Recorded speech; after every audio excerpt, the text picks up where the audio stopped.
विश्वगुरु श्री संतश्रेष्ठ निवृत्तीनाथ महाराज यांची वारी आता अहिल्यानगरमध्ये दाखल झालेली आहे। खरं तर कालचा 7वा दिवस होता। काल अहिल्यानगरच्या वेशीवरती नाथांची वारी जी ती या ठिकाणी प्रवेश झाला होता।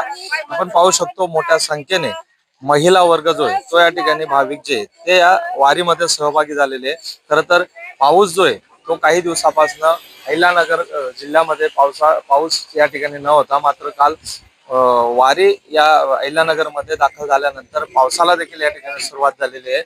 भाविक जे ते मोठ्या प्रमाणात या वारीमध्ये सहभागी झालेले आहेत। खरं तर त्र्यंबकेश्वरवरनं सुरू झालेली ही वारी आता ही अहिल्यानगरकडनं पंढरपूरकडे रवाना होते।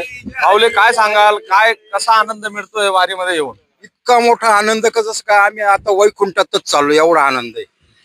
आणि निवृत्तीनाथांबरोबर तर विचारूच नका, ऊन वारा पाऊस काहीच वाटत नाही। उन्हापेक्षा हा मोसम जो आहे तो फार भारी। पावसामुळे काही अडचणी येत आहे? काहीच नाही। किती अडचणी आल्या तरी पांडुरंग या गोष्टी सांभाळून नेतो, सर्व वारकऱ्यांना तारून नेतो। याच्यात कोणालाही कोणत्याही प्रकारचा त्रास होत नाही।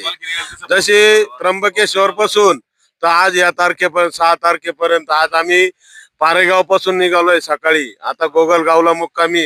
आता या ठिकाणी वडजिरे म्हणून गाव आहे, या ठिकाणी आता 20व्याचा न्याहारीची वेळ आहे।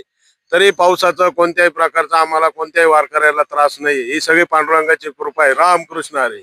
पांडुरंगाची कृपा असल्याची भावना जी ती या भाविकांनी वारकऱ्यांनी या ठिकाणी व्यक्त केलेली आहे। खरं तर वारकरी जे ते मोठ्या संख्येने या वारीमध्ये सहभागी झालेले आहेत। महिला असतील, पुरुष असतील, पांडुरंगाची ओढ लागलेली आहे। त्याचबरोबर विठुरायाचा नामस्मरण करत वारकरी जे ते भर पावसामध्ये या वारीमध्ये सहभागी झालेले आहे। आणि त्याचबरोबर वारकऱ्यांच्या मुखातनं हरिनामाचा गजरतोय तो या ठिकाणी दिसून येतोय। कॅमेरामन तुषार डेप्लेसह खुशाल पाटील, अहिल्यानगर।